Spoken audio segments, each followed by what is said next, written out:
I guess to start things off, we can go based on our returning guest, Beast King.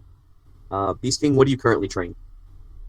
I am currently training Sanda with a base in northern Longfit. Okay. What distinguishes Sanda from everything else? How can Sanda be interpreted as a different system or a different rule set? And what are the pros and cons to each school of thought? Well, simply put, Sanda as a whole is more on the perplexing side as it can look completely different depending upon where in which you learn it. That being said, I think, seeing how ours is out of the direct lineage of the IWF, I guess I could use ours for example, but what defines Sanda from most other forms of Kung Fu styles is that it takes in a lot of Western inspiration and inspiration from different arts. If anything, I'd say it's almost like a Chinese equivalent to MMA. We have Western boxing mixed in with our Northern Long Fists, along with elements of Muay Thai and other styles that kind of culminate to create this kickboxing-esque martial art in which you can, add on to your previous kung fu knowledge to create something new. And that's the whole reason why, it'll always look different depending on what traditional art you do beforehand. But, that's what it is, I suppose. Well, that's actually something very interesting. Sanda is, as much as it has decent popularity as a martial art that is put out into the mainstream, although I think there's only one UFC fighter that practices it or is known for practicing it, so it's something that's somewhat a little unknown, especially in the realm of kickboxing where Muay Thai is the dominant. Speaking of Muay Thai, let's go into Masa. Masa, what are your martial arts and how are they defined? What makes them stand out as what they are? So my previous art was Kempo, and we actually split off from the branch we were part of, um, basically because there was just kind of a shitstorm brewing, just internal conflicts, and we were like, you know what, fuck this. We stepped aside, and that's kind of how that became its own thing. So just Kempo, punching, kicking, trapping. I, I don't know, just like it seems normal to me because I don't really know how to describe it. It's just blocking, sparring, that sort of thing. Uh, but yeah, the split happened just because we wanted to avoid conflict, and then from there, it was kind of up to the master of the dojo to seek out a grandmaster, and so he has Kempo experience, obviously, but a slightly different one. Like, I guess we used to be part of USSD, and then all crazy stuff happened before it split off. But we left before then. Then we found Grandmaster, and he had a lot of Volari Kempo background, I think. Don't quote me on that. I think it's Volari. And then, he did his Grandmaster thing and just kind of added what he felt, enhanced it, and took away what he thought was useless. And then we added that into our Kempo, and so that's just kind of a hybrid of whatever. And then my current art is Muay Thai, and I mean, the clinch, I think, is the biggest, you know, part of it that stands out compared to a lot of other martial arts.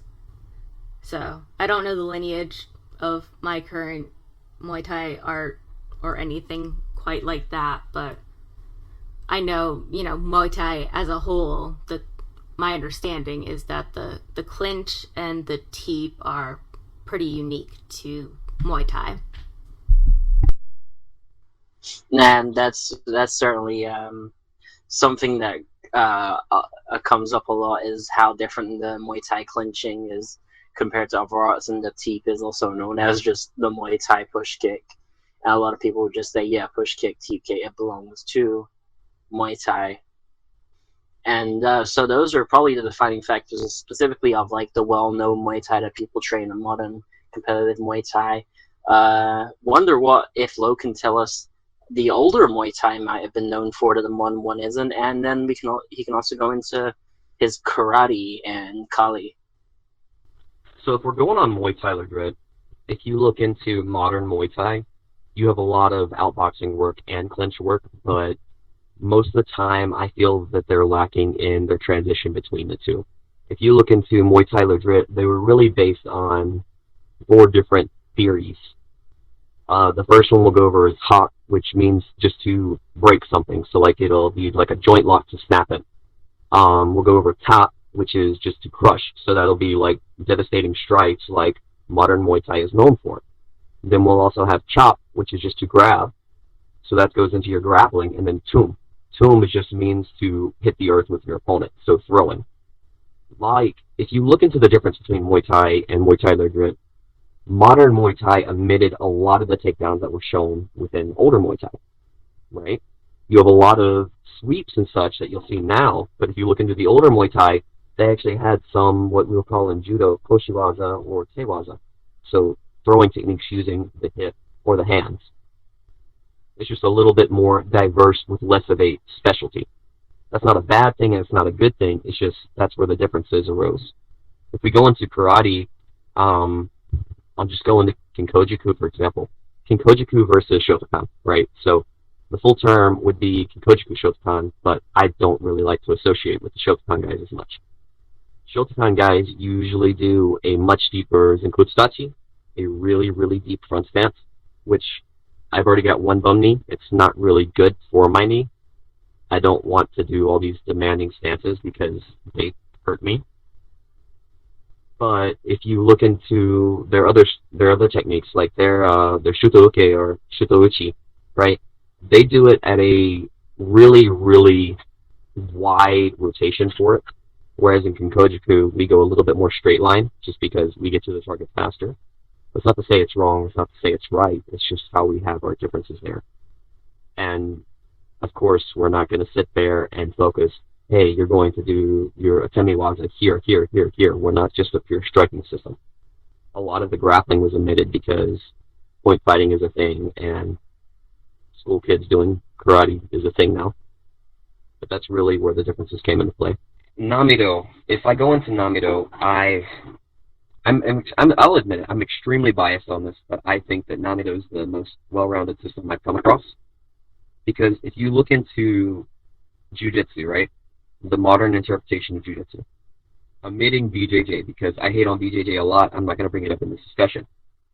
Japanese Jiu-jitsu, as it's seen now, everything that anyone ever really thinks of is limited ground game, tons of throwing, looks almost identical to Aikido, and then everyone brings up, well, they used to have swords.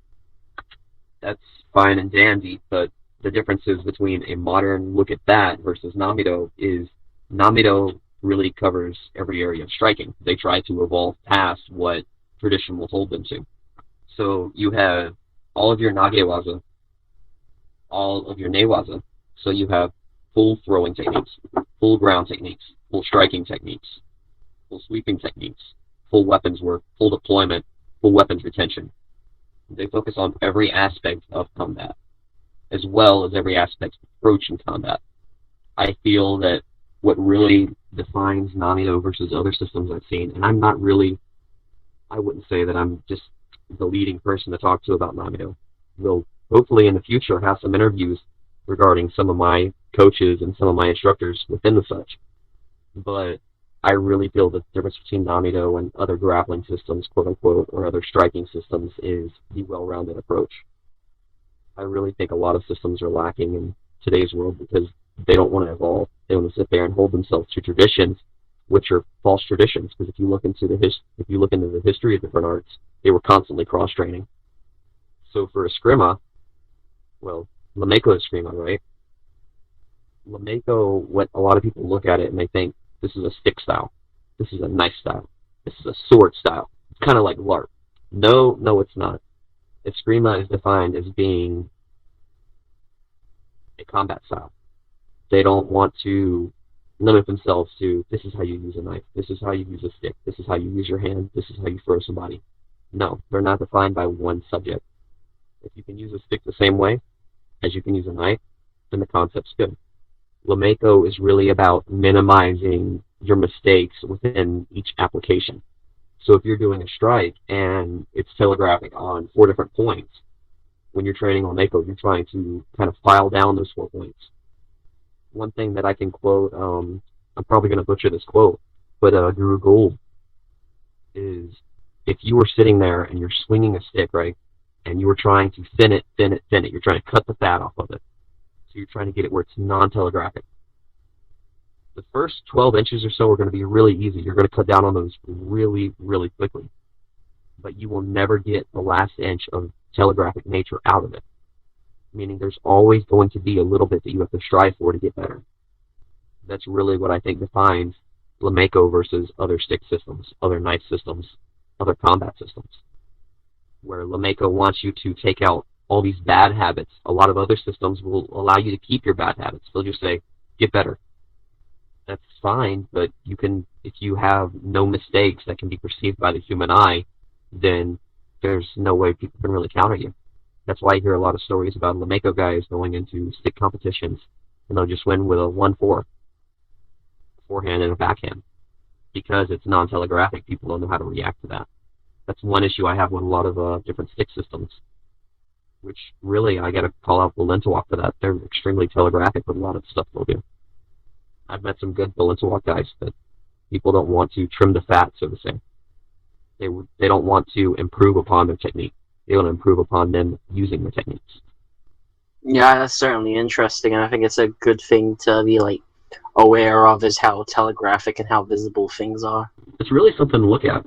You can apply it to your judo, you can apply it to your striking, you can apply it to everything. If you have a good cross, you can figure out, hey, I'm telegraphic here, here, here, and here. You cut that down, then you'll have a great cross. Same thing with rowing, same thing with everything. I think that's one thing, and now time to go into what defines my martial arts, as it were. One thing that Wing Chun has an advantage of is because everything is so close and so straightforward, it doesn't exactly telegraph at all because it's pretty much just there, in a way. I say what defines Wing Chun. Wing Chun, I probably think I have an easier job than any of you in defining my martial art with Wing Chun, because it doesn't look like anything else. You can say it looks, we've said on our channel, it has similarities to Kali. You can find Lap style, you can find Tan style, you can find Chi style within Kali. You can find a Bong style and some similar striking within Salat. You can find a Pak style within Karate. We have clinches and elbow strikes that are very similar to the way they do it in Muay Thai, and people have theorized that there was some crossover from Thailand.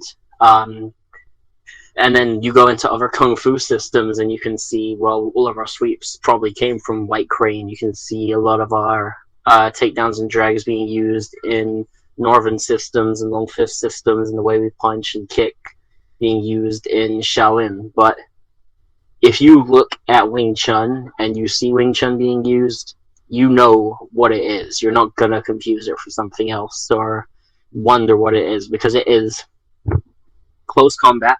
And Don Santos said that Bruce Lee told him Wing Chun is great if you're fighting in a bathtub, because it's very close combat, and that closeness can range a little bit. It can go up to mid-range. I see Wing Chun system going about of an 80% arm extension for their system. But it's close range combat. It's centered combat. Most of your strikes come off straight from the chest. It uses triangular movements. It uses vertical fists. And it involves trapping, it involves locking off parts of the body, and it involves quick strikes using your elbows, your forearm, your palms, and your hands, and then your knee, very low kicks that are normally side kicks or vertical kicks to the knee or groin or stomach area. And it's very easy to recognize, and it's something that looks quite simple on one note, but when you go delve into it, there's complexities to learning it and pulling it off in the way. And then when it comes to Shorinji Kempo, which is my form of Kempo, and it's very different to Master Style, it's a bit harder to define. The way I define it is it's a kickboxing system based in karate, boxing, and kung fu with Japanese jiu-jitsu and weapons. The Japanese jiu-jitsu is very similar to Aikido-jitsu. We do have some similar techniques to Aikido. They're trained and pulled off in different ways, less steps between them, and more active resistance. And then our strikes have a very good mix of karate strikes, knife hands, palm strikes, kicks, high kicks, and round kicks. Some more kung fu things where we're trapping and flowing more, and then just straight boxing, 1-2 combos, uppercuts, hooks.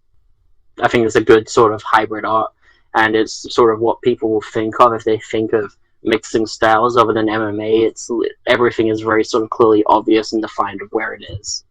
Well, okay, so now that's going to be our short little clip. We're going to be uploading this discussion of how we define our martial arts separately as a small video. If you're watching this small video, why don't you go and check out the podcast? There's going to be a lot more to this discussion. If you're watching the podcast right now, keep watching because we got more to come.